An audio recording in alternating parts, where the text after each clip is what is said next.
Straight into some climate change. French nuclear plants shut down due to heat wave. Hold on one second. Let me see if I can. This is only in French. I'm going to see if I can find something about this in English. My reading in French is not that good. I cannot read a whole entire article in French. Hold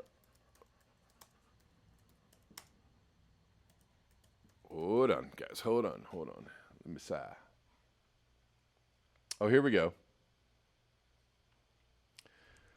Dang it, Google. Okay, I'm going to talk about a little bit about Google in just a second, but here we go.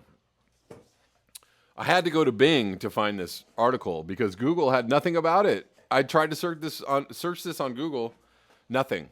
French grid again warns heatwave may take Golfec 2 reactor offline. This is from 2 days ago. High temperatures could lead to production restrictions at EDF's Golfec nuclear plant on the Garonne River in southern France, starting on Wednesday, including the stoppage of the reactor 2. French grid operator RTE said Golfec's 2 reactors each produce 1.3 gigawatts of electricity. A similar notice had been issued last week for possible output cuts at Golfec from Tuesday before RTE later withdrew the warning. Okay, so yeah, that's a thing that's happening. So I tried to go search this on Google and couldn't find anything. Went to Bing, found this. So anyways, we're going to talk about that a little more in a second. This is out of Wired from Wednesday. Why is this heat wave lasting so long? Blame climate change. The climate change, yeah. If you're not understanding that there's a global warming situation, who are you? What is your life about? The climate crisis has made heat waves more likely, and when they do happen, they tend to be longer and hotter than ever before. You don't say. Last Friday, the UK experienced its hottest day in August for 17 years as temperatures hit an unbearable high of 36.4 Celsius in the southeast of England. This came just 2 weeks after the Met Office logged the UK's third hottest day on record when temperatures soared to 37.8 C. Well, all these records falling. My God, what could it be? For many, it feels like this never-ending series of summer heat waves is becoming more intense every year. That's because it is. It feels like it because it is. And while thousands of people might have flocked to the beach to bathe in the scorching sun, many are also left wondering, I wonder, is this the new normal? Has the climate crisis made sweltering heat waves like this one more likely to occur? For many climate scientists, the answer is a resounding wah. The World Weather Attribution Initiative has been conducting analysis of recent extreme weather events to try and understand if climate crisis has exacerbated these phenomena by comparing extreme weather events with models in which carbon emissions have not altered the temperature of the Earth. In July 2019, the UK experienced its highest temperature on record when it reached 38.7 C in Cambridge. That was the old record. In a report released shortly after the summer 2019 heat wave swept Europe, the WWA found that the heat wave in the UK was made twice as likely because of climate change. While in the Netherlands and France, where temperatures reached 40.7 C and 41.2 C respectively, the climate crisis has made the record-breaking heat wave 100 times more likely. If the world warms, the UK warms. Golly, that's pretty simple. If the summer warms, heat waves warm, says Geert Jan van Oldenborg, a climate researcher at the Royal Netherlands Meteorological Institute, which is part of the WWA. The most notable aspect of the current heat wave that we're all suffering through, says Van Oldenburg, is the sheer length of it, which was reflected in the high weekly average temperatures. This shows up even more in the nighttime temperatures, he says. Here in the Netherlands, the weekly mean minimum temperatures this week are more than 2 degrees above the previous record.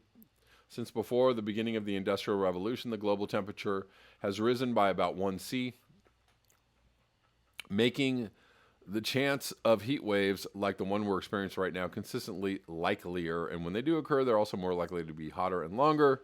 The WWA found that the highest daily average temperature each year was noticeably warmer across the globe than it was a century ago. That's because it's getting warmer. Golly, when the when the Earth gets warmer, the temperatures go up. Got that? Where other factors had already increased the intensity of those heat waves. The intensity of other extreme weather events have already been linked to climate crisis. The Australian bushfires, which started in late 2019, are estimated to have been made more likely to occur by at least 30% because of the climate crisis. WWA researchers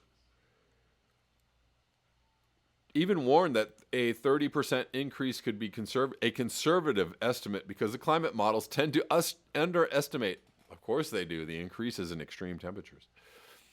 Those conditions wouldn't have been so hot if it hadn't been for climate change, said Ed Hawkins, professor of climate science at the University of Reading, who is not part of the study.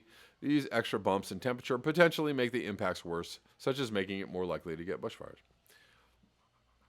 Okay, we understand all of this.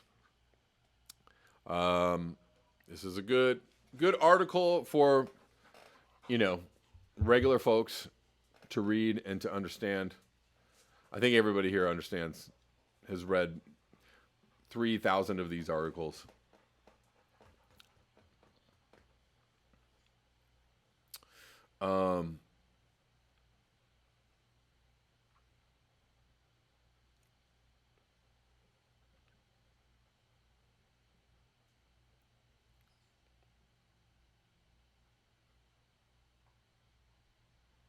Scott Andrews, when the Earth gets warmer, the Earth gets warmer. Exactly. I love the all the scientific jargon around the fact that when the planet gets warmer because of global warming, then the temperatures will get warmer.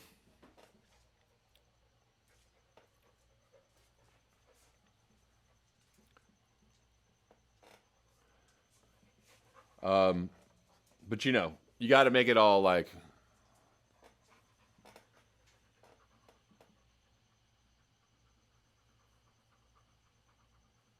Kuro Hikes. There are billions out there who suffer more than humans. Be tough. Exactly. Wise words. Get that strength going.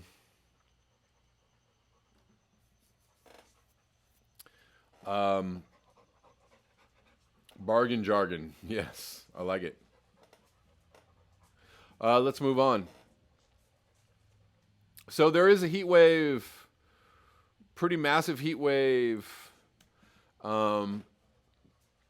These are the highs forecast for August 14th in the U.S.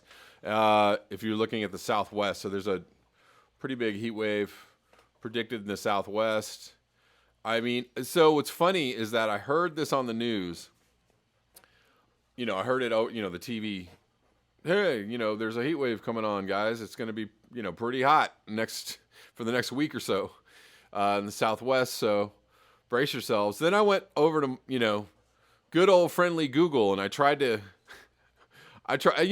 hey, what's going on with this heat wave in the Southwest? So I Googled heat wave Southwest. I'm telling you, Google is now trying to gaslight you and tell you that there's nothing happening. This, my friends, is absolutely intentional. I'm telling you, this is intentional. When I tried to Google the thing about the nuclear reactor shutting down in France, nothing. What I got is a lot of old articles. When they shut it down last year, the year before that, because they did. But nothing about what's happening right now. So I got a whole bunch of articles about different times and last week and a couple months ago. And I tried to Google this heat wave Southwest 2 weeks ago, last year, 3 years ago, May, July, April, May, July, 10, I'm like, there's a heat wave going on right now. So I went to Bing. Oh, look at that. They're talking about a heat wave right now. So like, yeah. I know. Everybody in the chats is probably like, yeah, bro, don't use Google. Yeah, but I'm telling you, I'm telling you not because Google sucks and everybody knows this. I'm telling you because Google is trying to intentionally, consciously steer people away from information, which makes them the opposite of a search engine, makes them the opposite of an information source, right? You're supposed to be able to go to Google and get information. Google is now totally, completely owned and operated and beholden to the powers that be and the elite, and they want to propagandize you. They want to shape your opinions about things. They don't want to give you information. They don't want you to think about things, give you the information and allow you to think about it on your own. They want to think for you. That's what Google is now. That's their purpose now. If you didn't already know that, now you do. Anyway, so yes, there is a heat wave. There's a heat wave happening, sweltering heat wave. But you can't go to Google to find out. You might go to Google and go, wait a minute, I just heard on the news that there was a heat wave. Why can't I find anything about it? Oh, maybe it's not that bad. Anyways, sweltering heat wave bakes the western United States. This is from today. Big article, CBS News, a bunch of news sources. The most far-reaching heat wave of the summer is now underway across the western states. More than 150 record high temperatures will be challenged through the middle of next week from San Antonio to Sacramento to Seattle. Excessive heat watches, warnings, and heat advisories are in effect for 12 states, including most of California. More than 50 million people will swelter in highs over 100 degrees through the next week. After climbing to a scorching 128 degrees on July 11th, Death Valley is once again forecast to breach 125 degrees this weekend, and unlike past heat waves this summer, the hot weather will not spare anyone in the region except the immediate coast of California. Not close enough to the ocean to escape the heat, Los Angeles may hit 105 this weekend with fast-moving lake fire raging in the mountains 50 miles north of the city. Firefighters are worried the hot, dry weather will make matters worse. The fire is burning so hot it is causing its own weather. Fire whirls and pyrocumulus clouds. Here you can see the top of the lake fire smoke plume a few minutes ago. Pyrocumulus and lenticular cap. On Friday, the heat will stretch from Texas, where highs will be around 105 in various parts of the state, up through the valleys of California, also near 105. Palm Springs, Phoenix, 116. And Phoenix, which has already eclipsed its record for the most days above 110 degrees.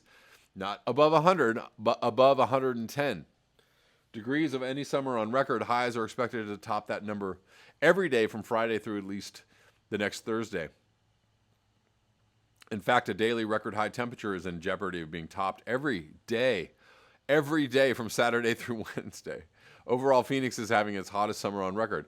Golly, when the globe heats up, as in global warming, then the temperatures go up. It gets hotter. Here's a slightly revised graphic to clarify that the numbers are averages for the period of June 1st through August 10th. It's not listing the hottest individual days, but is a look at the summer season so far.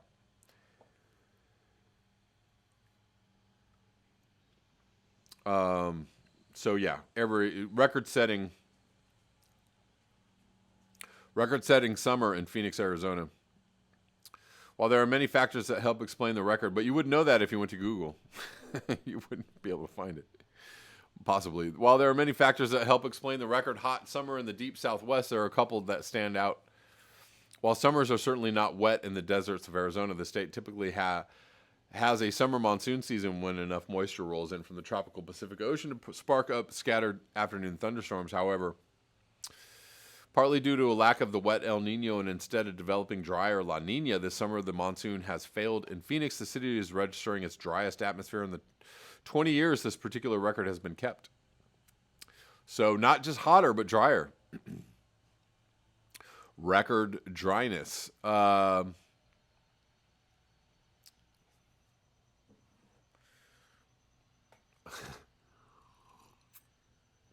In a feedback loop, dry air and sun leads to hotter temperatures, which leads to drier air,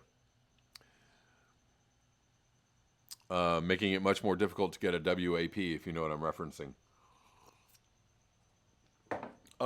Here's more evidence of how dry the 2020 monsoon is. The plot shows the mean precipitable... damn it. What happened here? I'm sorry, guys. Did I just lose that? Where are you? Okay. The plot shows the mean precipitable, or total moisture in the atmosphere from warning weather balloons between July 1 and August 11. The atmosphere has been the driest in the 20-year period of record in Phoenix. There you go. There you go. Hold on one second, guys.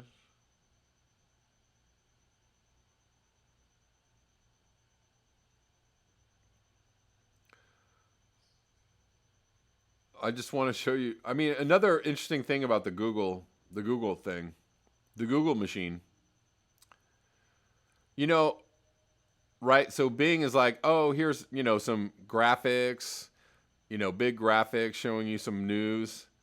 So Google wants to not let you know that there's a heat wave in the Southwest, so they make everything like boring links, no graphics, right? Like that's how far they're going. Did you know that YouTube? I'm sorry, I'm going to show you this.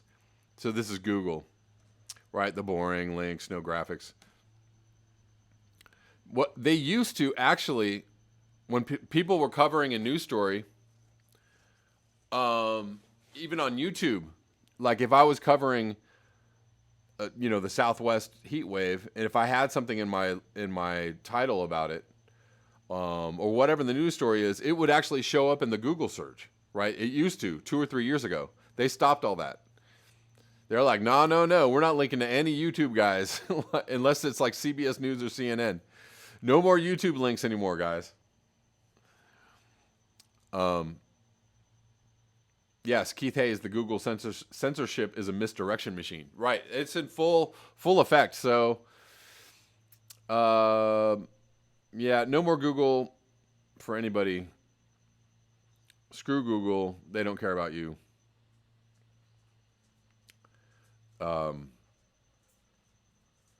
Precipitable is a mouthful. I don't know why I just made it precipitable. Totally precipitable. I don't know. Whatever.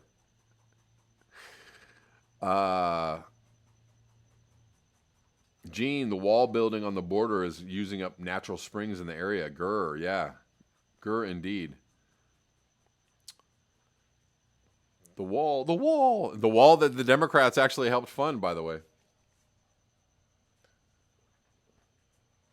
Yeah, screw Trump and screw the wall and screw the Democrats who actually said, screw Pelosi, who said like, oh, okay, we'll give you money for the wall. Gaslight Google, indeed, or the Google gaslight. Massive heat wave next week, 15 to 30 degrees than normal. Justin McNeil, we are in full-blown fascism already. Indeed. Just as long as as long as you believe that we're in a democracy and everything's fair and fine, then, no danger of running afoul of the authorities, right? Yeah. Free Parsons. There's a book called When Google Met WikiLeaks. Free Assange, indeed. Free Assange, indeed.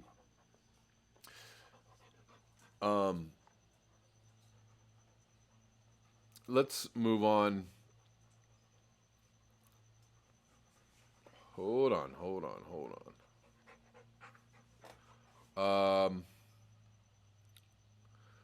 Here's something from out of Kenya Tsavo National Park in Kenya is burning since last 2 weeks, and not a single global media pay attention. Is Kenya not part of this world? Are you waiting for billions of animals to die like the Australian bushfires? Period. I did not know that there were huge wildfires in Kenya, probably because nobody wants to let you know. The media conglomerates are working overtime to let you know that there is not a climate crisis, that, you know, we're not about to go over the precipice. I don't ever hear, and I know maybe there might be a few exceptions like Democracy Now!, but is anybody talking about the Arctic ice and the fact that we're heading for a record melt season this year, or a record low of Arctic ice this year? No, they don't want people to know how bad everything is. Anyways, let's look at some of these pictures. Sorry, my machine is slowing down a little bit, guys. Excuse me.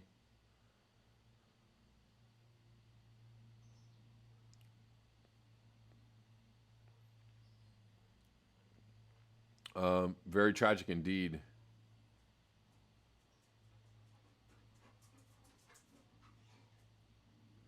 Let's see.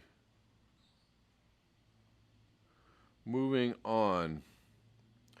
We got 126 watching, 50 likes. Please like the video.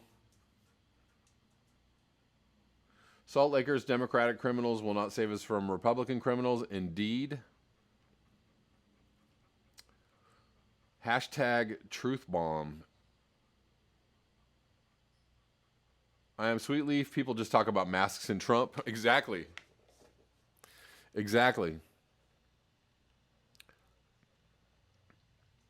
I have a few pretty enlightened people, friends on Facebook, a handful. Oh, but I have to wade through just a whole bunch of just, oh my God, Trump is so bad memes, like, to get to the couple of people that are talking about, like, yes, Trump is bad.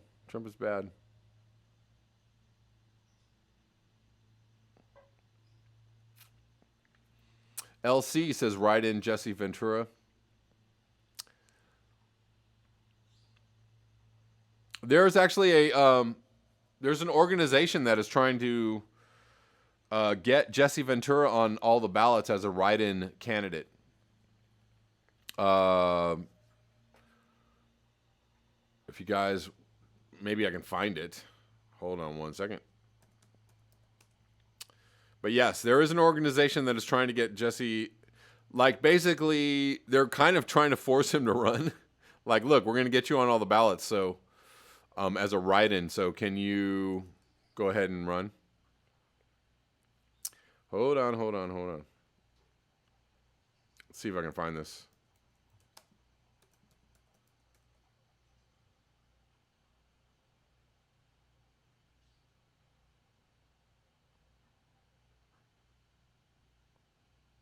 I mean, apparently Jesse's not running for the Green Party or as a Green Party candidate because of politics within the Green Party. So, here we go. Peopleforjesse.com. People for Jesse Ventura. Draft Jesse 2020 for president.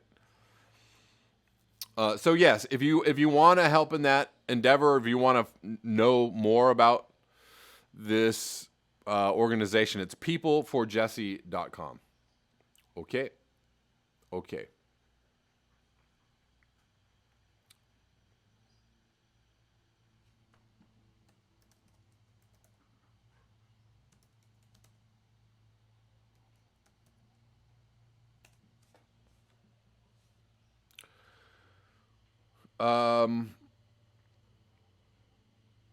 Anyways, let's move on.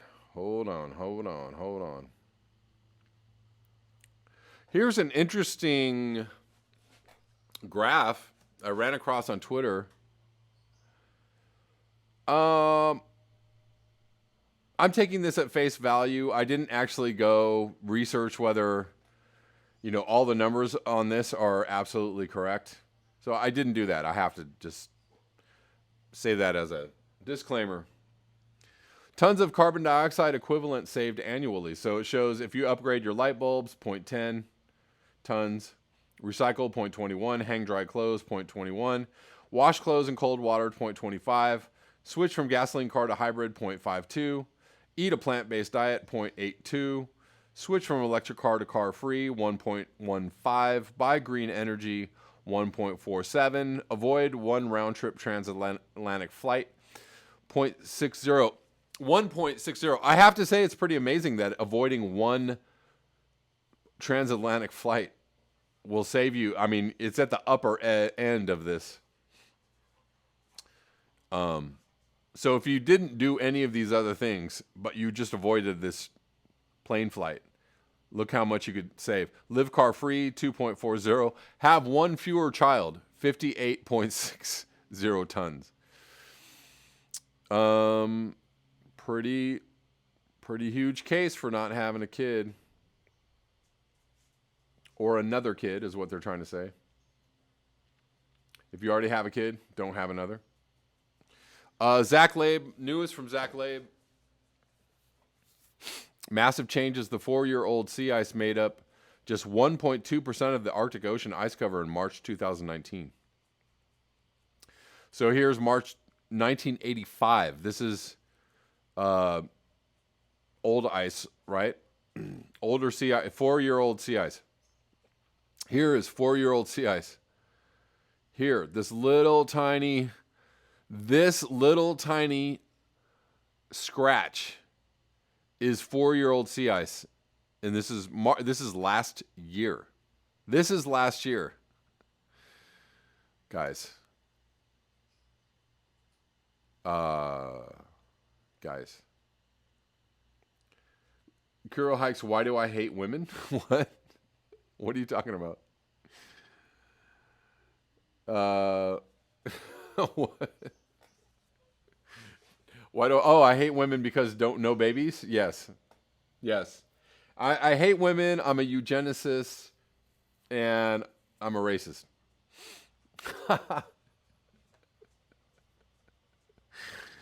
I don't know. Well, yeah, buy some light bulbs with mercury, slender.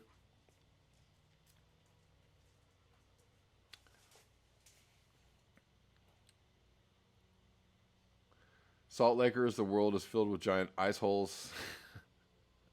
Anyways, let's move on.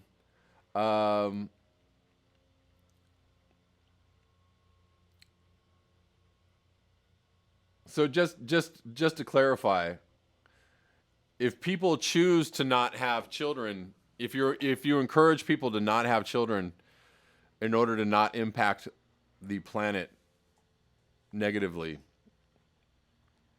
that's just passing on information, or that's just, encouraging people to do the right thing. That's not being a eugenicist. That's not being, wanting to go out and kill people. Who do you kill first? Okay, let's just get that straight. By the way, people don't even use the word eugenicist correctly. When you're talking about people having less children in the face of climate change, and you bring out the word eugenicist, you're not even using the word eugenics correctly. You're just, can I tell you why? I'll probably bring this up again in the near future. The study of eugenics, the study of how to arrange reproduction within a human population to increase the occurrence of heritable characteristics regarded as desirable. That doesn't have shit to do with population. That doesn't have anything to do with the study of how a population impacts your resources. You could, I guess you could try and tie it under that umbrella, but that's not even eugenics, goofballs. I don't know. Can you actually understand what the word means?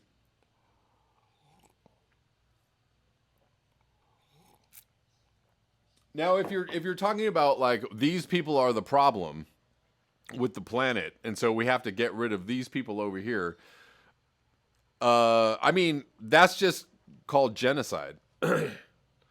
Or, whatever. That's just, among other things. racism, genocide, et cetera, et cetera, et cetera. But like, that's not eugenics. So I really wish people would actually get their terms straight. When they're talking about, oh, he brought up the word overpopulation. You could maybe use the word eco-fascism. Why would you use the word fascism? Or why would you want to be a fascist? You know, oh, these people over here are the problem, or no. On top of that, we are eugenicists. Our entire society, our entire scientific establishment does eugenics every single day, right? We take vitamins, we work out, we get healthy. We study DNA or study genes. We have CRISPR. We have stem cell research. All of that shit is eugenics. Like, all of that shit is eugenics. So like, all of this research about how to make humans better, how to work. They're talking about eugenics being like, breeding for better, right? I don't know. Like, maybe people are still into like, we want to breed for better quality humans, but like, we study like we study and try to encourage people to do things better. Like, all human beings are like taller, stronger, faster, fitter, live longer, all because of science, because we, encourage people to do things, better for their, better for their longevity, better for their children, right? Like, I don't know. Whatever. Like, all of that on some level, I feel like is kind of a eugenics kind of idea. So we all encourage eugenics. So I would encourage people to stop using the word eugenics incorrectly, or stop using the word altogether, because they don't even know what the fuck they're talking about. Like, just let's stop using the word eugenics wrongly, but whatever.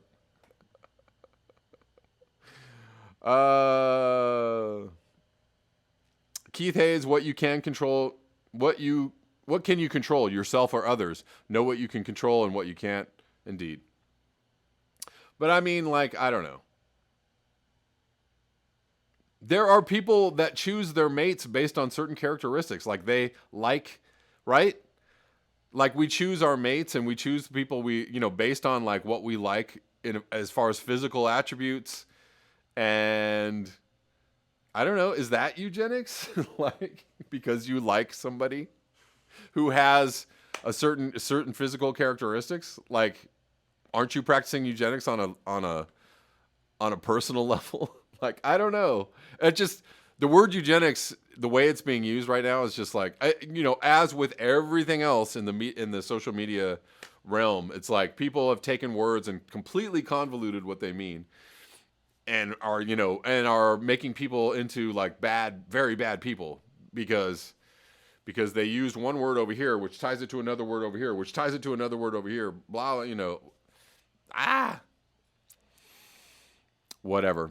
Anyways, I'm going to encourage people to look into the idea that having many, many children impacts the climate negatively, right? Some people would say having any children at all. Some people would say having more than one child or more than two, whatever it is. I'm not even going to get into that debate. However, I'm going to just say, understanding the impact on the climate that more children have is not eugenics. Okay, so shut up. Shut up. It's just understanding your impact on the climate. That's just science, okay? Anyways, moving on.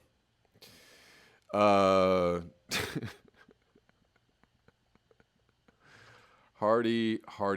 Anyways, let's move on. Chigozi sent me this. Reformers aim to end prison firefighters' indentured servitude in California because it's a thing that's happening. Oh, wait. Who is responsible for keeping people past their prison sentences so that they could fight fires for $1 an hour? Who was that? I wonder who that person was. Who was that Attorney General of California? This is from August 12th. Brandon Smith was incarcerated in Wasco State Prison in 2012 when a correctional officer approached him about becoming a firefighter, not after prison, but during his time inside. Smith would, if he said yes, serve in what the state called its conservation camp corps program. Excuse me, I'm just not even reading this article. I remember being in a cell when a counselor at the California Department of Corrections and Rehabilitation, Smith told the Real News, she came and knocked on my cell and said, "Hey, do you want to be a wildland firefighter? Do you want to go to fire camp?" And at first I said no. Smith was hesitant to do a dangerous job that he had never done before. But he came to see the camp's facilities dotting the state's landscape as a chance to escape the four walls of a prison, eat 10 times better food, learn new skills, and also get the highest pay among California prisoners. When I talked to folks, I realized that the conditions and the situations, life would be so much better for me, Smith said, so I decided to do it, and lo and behold, I loved it. It was something of an unrequited love, though. Smith found it hard to get hired as a firefighter when he got out of prison in 2014. Right, good luck with that. I tried to do it once I came home, and it was pretty much no pathway, Smith said, due to public perception and institutional barriers. I'm not naive to the fact that I went from what would be considered like a public nuisance or a public safety issue to a public safety officer, Smith said. He eventually found a way into the field, but considers it only by the grace of God through copious networking and by meeting the right person. I got my first opportunity professionally from a black woman, said Smith, who is now the executive director of the Forestry and Fire Recruitment Program after working 4 years as a wildland firefighter after his time spent in prison. She was the fire chief of the fire department in Big Bear, and she was the one who decided to kind of ignore my past and give me an opportunity to go do the work. The Forestry and Fire Recruitment Program, a nonprofit organization, aims to create a career pathway for those who serve in the camp's program. Smith's goal is to end the false narrative about people who are or have been incarcerated and spread awareness about opportunities for those who served in the program while incarcerated to get a job in the field afterwards. The camp's program has faced criticism in recent years as the climate crisis prolongs and worsens fire seasons. A recent study by Stanford University researchers concluded that the climate change could extend California's wildfire season, traditionally thought of as existing between August through October. There's a knee slapper. It's all year round right now. Further into the fall due to weather patterns making autumn more summer-like. At a July 9 press conference, California Governor Gavin Newsom put the gravity of worsening wildfire seasons into context, stating, just in the last 10 years, 5 of the most destructive wildfire seasons we have incurred took place.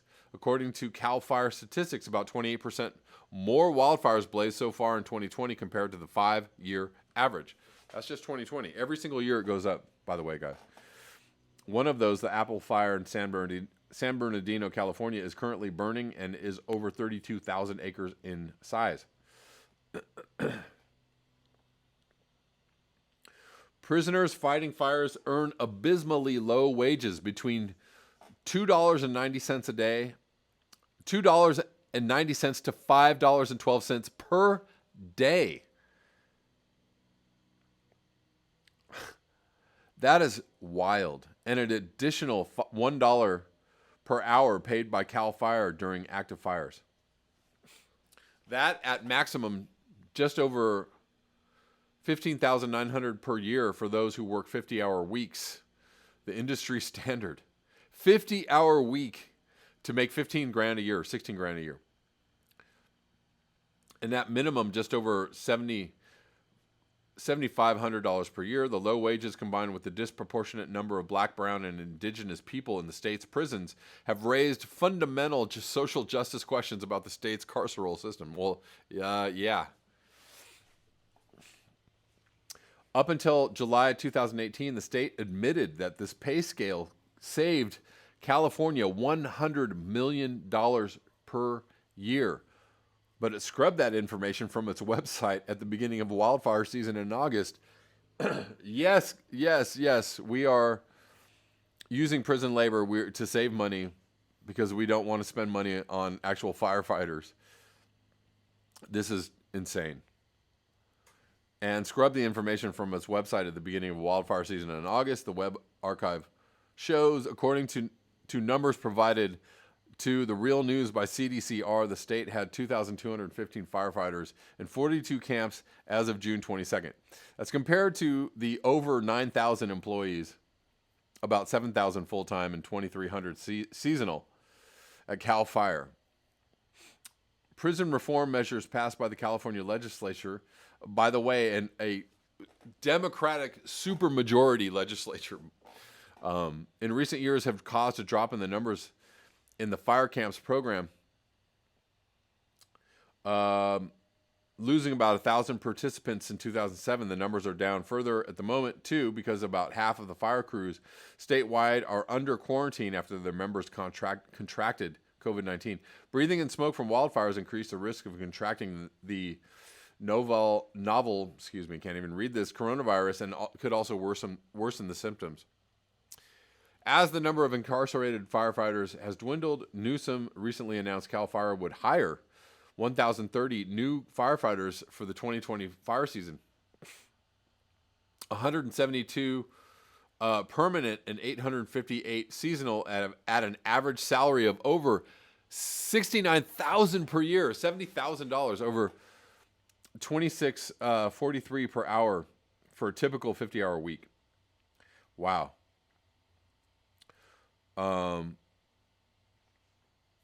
So 70 grand if you're an actual firefighter, 17 grand or less, much less if you're a prison firefighter. So this is actually good news that they are reforming the system somewhat and taking some people out of this system. That is positive news, but still wild that they're using prison labor to save $100 million a year. The state began a new era of prison labor when it constructed its first two prisons under U.S. rule, both of which still exist today, San Quentin and Folsom. For the next 100 years or so, the state offered a preview of the camp's program by putting prisoners to work building major water projects and roads and doing agrarian labor. Oh boy. Among other things. Anybody watched the Ava DuVernay documentary on Netflix, 13, right? This is, you can still use people for slave labor if they're convicted criminals, right? Convicted felons. Which is why we have the biggest prison population on the planet, the United States. Why people are fighting for prison reform and judicial reform and justice reform and police reform.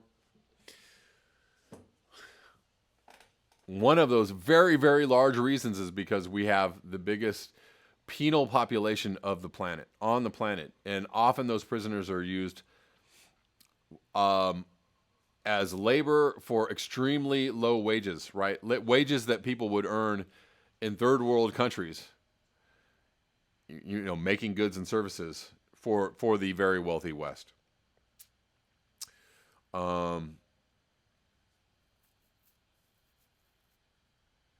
Indian tribes travel to fight fires. John Ziggy Kelleher, yes.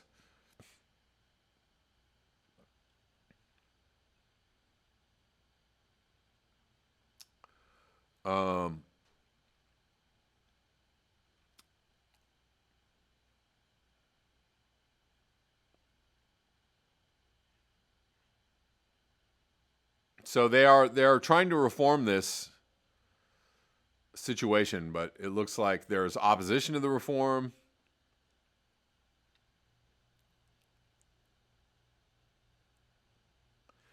Litigation is happening.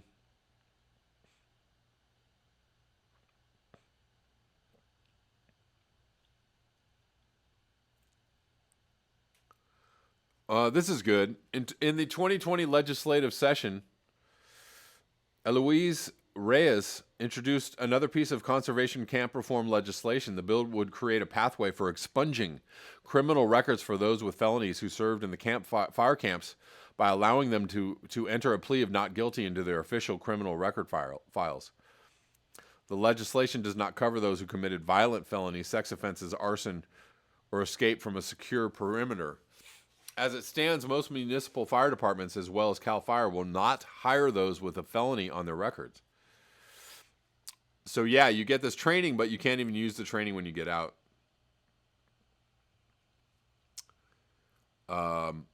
Beyond firefighting, the oil and gas industry employs prisoners to both clean up its excesses and assist in its extractive activities, which are worsening the climate crisis. Did you all know this? Wow. Agencies have summoned prisoners to clean up both the largest oil spills in the U.S. history, the 1969 Santa Barbara oil spill, which served as the inspiration for the first Earth Day, and the 2010 BP oil spill in the Gulf of Mexico. Louisiana also has a post-release transitional work program for its prisoners to clean up oil spills, assist in pipeline construction, make meals at oil and gas production sites, and to make equipment for the oil and gas production itself. All right. My God. Yeah.